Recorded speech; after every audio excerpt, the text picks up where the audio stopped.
तीफी भट्ट के तमाम केसेस की पैरवी जावेद भट्ट कर रहे थे, तो आज उनको रास्ते से हटा दिया गया। क्या इत्तलात आ रही हैं, कौन इसके पीछे मुलव्विस है? अमीर बालाज उनके और तीफी भट्ट के दरमियान एक तनाज़ा चल रहा है। जो अमीर बालाज की फैमिली थी उसमें तो काफ़ी कत्ल हुए हैं, लेकिन तीफी भट्ट की फैमिली से ये पहला कत्ल है। पुलिस की इन्फॉर्मेशन के मुताबिक कि 2 मोटरसाइकिल सवार थे जो पीछे से ही उनकी रैकी करते आ रहे थे। उन्होंने यहाँ पे मौका मिला जब ट्रैफिक ब्लॉक हुई तो उन्होंने वहाँ पे फायरिंग की, जिसमें जावेद भट्ट हलाक हो गए। पाकिस्तान समेत दुनिया भर में देखने और सुनने वालों को अस्सलाम वालेकुम। मेरा नाम ज़ैन इम्तियाज़ है और आप देख रहे हैं डेली पॉइंट। नाज़रीन, अमीर बालाज कत्ल केस के जो मरकजी मुलजिम हैं तीफी भट्ट और गोगी भट्ट, उनके जो बहनोई हैं, आज फैमिली के साथ जो है वो जा रहे थे कि शाह जमाल अंडरपास के करीब जो है उनको शूटर्स की जानिब से जो है वो टारगेट किलिंग का निशाना बनाया गया, जिसमें जो है जावेद भट्ट जो है वो मौके पर ही इंतकाल कर गए और उसके बाद उनकी जो अहलिया है वो शदीद ज़ख्मी है और इसके साथ उनकी बेटी भी मौजूद थी। मेरे साथ सीनियर क्राइम रिपोर्टर जो है मियाँ आबिद साहब मौजूद हैं, इनसे बात करते हैं और इनसे जानते हैं। अस्सलाम वालेकुम जी। वालेकुम सलाम। सर, ये क्या मामला बना, वाक़या क्या हुआ, कब इत्तलात मिली?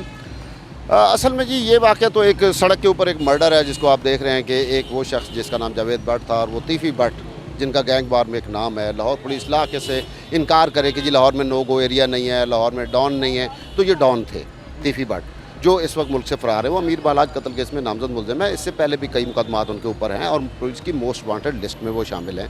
जावेद भट्ट जो थे ये उनके बहनोई थे और तीफी भट्ट के तमाम केसेस की पैरवी जावेद भट्ट कर रहे थे, तो आज उनको रास्ते से हटा दिया गया।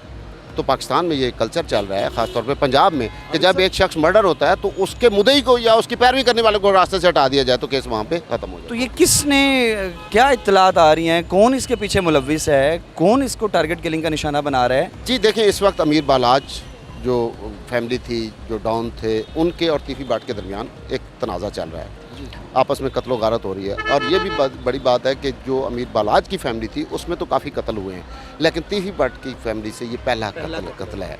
तो इस हवाले से अभी, लेकिन हम ये नहीं कह सकते कि इसमें अमीर बालाज की फैमिली या उनके लोग मुलव्विस हैं। अभी पुलिस इसकी तहकीकात करेगी, अभी फ्रांसिक हो रहा है, तो फिर पता चलेगा कि कौन लोग इसके पीछे। कितने शूटर्स हैं पुलिस के मुताबिक, कितने शूटर्स थे और कितनी गोलियां इब्तदाई तौर पर, चूँकि पोस्टमार्टम रिपोर्ट नहीं आई, कुछ भी कहना कबल वक्त होगा, लेकिन कितनी गोलियां जो हैं वो हिट की गई और शूटर्स किस तरफ जो है वो रवाना हुए थे? पुलिस ने क्या इन्फॉर्मेशन दी आपको? जी, पुलिस की इन्फॉर्मेशन के मुताबिक कि 2 मोटरसाइकिल सवार थे जो पीछे से ही उनकी रैकी करते आ रहे थे। उन्होंने यहाँ पे मौका मिला जब ट्रैफिक ब्लॉक हुई तो उन्होंने वहाँ पे फायरिंग की, जिसमें जावेद भट्ट हलाक हो गया और उनकी बीवी जो थी वो ज़ख्मी हो गई, लेकिन अस्पताल में उनकी हालत जो है वो ख़तरे से बाहर बताई जा रही है। लेकिन वो इसी तरह नहर के ऊपर ही, यानी टुवर्ड्स माल रोड, वो फ़रार हो गए।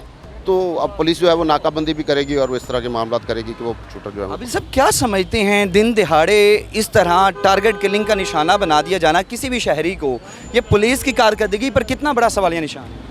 देखिए, पुलिस की कारकर्दगी पर बहुत सारे सवालात उठते हैं, बहुत सारे मामला चलते हैं। मैं तो पहले भी कहता हूँ कि ये जो इन्होंने थाने की रेनोवेशन की है, लोगों को बिठाने की, साहिल को सुनने की, ये एक ताउनज़िदा चेहरा है जिसको आप मेकअप से ढांप रहे हैं। असल आपका रवैया है, आपकी ग्रिप है, वो नहीं हो रही। इस वजह से लोग जो हैं वो शाहराहों के ऊपर भी कत्ल हो रहे हैं और टारगेट किलिंग भी हो रही है। अभी जो पुलिस ने कोई गुफ्तगू की, कुछ शॉट देने की कोशिश की, आपने कोई सवाल किया उनसे? जी, मेरी उनसे इन्फॉर्मेशन लेने की हद तक बात हुई है, शॉट अभी उन्होंने नहीं किया, क्योंकि वो भी हमारी तरह ही हैं कि वो मौके पर पहुँचे, हम भी पहुँच गए हैं।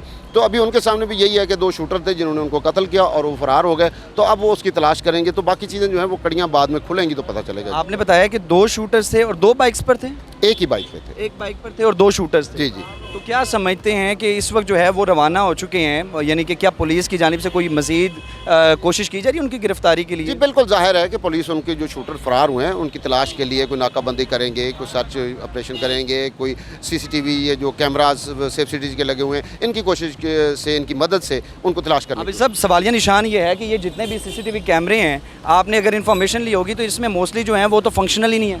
नहीं, मोस्टली जो ख़ास तौर पे कैनाल रोड और माल रोड के ऊपर हैं वो सारे फंक्शनल हैं। यहाँ पे जो कैमराज थे वो फंक्शनल हैं, तो इसलिए उम्मीद है कि पुलिस बहुत जल्द जो है उनको पहुँच जाएगी। लेकिन क्या लगता है, कुछ अर्सा पहले जो है, अभी चंद दिन पहले ही एहसन शाह जो कि इस FIR में जो है वो मरकज़ी मुलजिम भी कहा जा रहा था, मुखबरी करने वाला शख्स भी कहा जा रहा था, तो अभी सर मुझे ये बताइएगा, अब वो भी कत्ल कर दिया गया है मुबैना पुलिस मुकाबले में, और उसके बाद जो है मुद्दई जो केस की पैरवी कर रहे थे आबिद की जानिब से, इनको भी, तो कौन पीछे?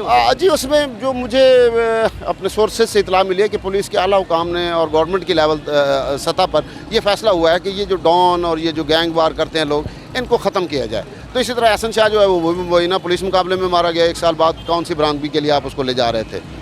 यानी 7-8 माह हो गए थे कत्ल को, तो अब जेल से निकाल के बरामदगी का, तो ये कहानियाँ हैं सारी जो पुलिस की जानिब से, आला हुकाम की जानिब से ये ऑर्डर्स दिए गए हैं कि ऑर्डर्स नहीं दिए गए। इसकी एक प्लानिंग की गई है कि जो डॉन हैं, ये जो गैंग वॉर्स कर रहे हैं, इनको ख़त्म किया जाए। तो क्या आने वाले कुछ नहीं कहा जा सकता कि कौन क्या कर रहा है। आने वाले दिनों में हम कुछ मजीद भी पुलिस मुकाबले मुबैना तौर पर देख सकते हैं? जी बिल्कुल, इसमें कोई शक नहीं है कि पुलिस ने अब कुछ SOPs तय कर लिए हैं कि कुछ शख्स गैंग वार में मुलविस है, जिसने कत्ल किए हुए हैं, और जो शख्स डकैती के दौरान फायरिंग करता है या रेप करता है तो उसको उड़ा दिया जाए। तो वो चल रहा है सिलसिला और मजीद चलेगा। तो जो जावेद भट्ट साहब हैं, उनकी मिसेज़ की तबीयत जो है वो खतरे से बाहर बता वो खतरे से बाहर, अभी मेरी अस्पताल में बात हुई है डॉक्टर से, तो वो कहते हैं कि उनकी हालत खतरे से बाहर है, वो स्टेबल है काफ़ी। कितनी गोलियां उनकी मिसेज़ को लगी और ये अभी मुझे नहीं मालूम। बहुत शुक्रिया जी। नाज़रीन, सीनियर क्राइम रिपोर्टर मियां आबिद साहब हमारे साथ मौजूद है और इनकी सारी गुफ्तगू आपने मुलाहिज़ा किया है कि मरकज़ी जो मुलजिम है एहसन शाह, उसको भी जो है मुबैना पुलिस मुकाबले का निशाना बनाएगा। उसके साथ साथ जो है वो तीफ़ी भट्ट और गोगी भट्ट के जो केसेस की पैरवी कर रहे थे, जो जावेद भट्ट साहब, उनको भी जो है वो जो है आज जो है शूटर्स की जानिब से टारगेट किलिंग का निशाना बनाएगा। सारी गुफ्तगू आपने मुलाहिज़ा की। आपसे दोबारा मुलाकात होगी अगली वीडियो में। अल्लाह निगहबान।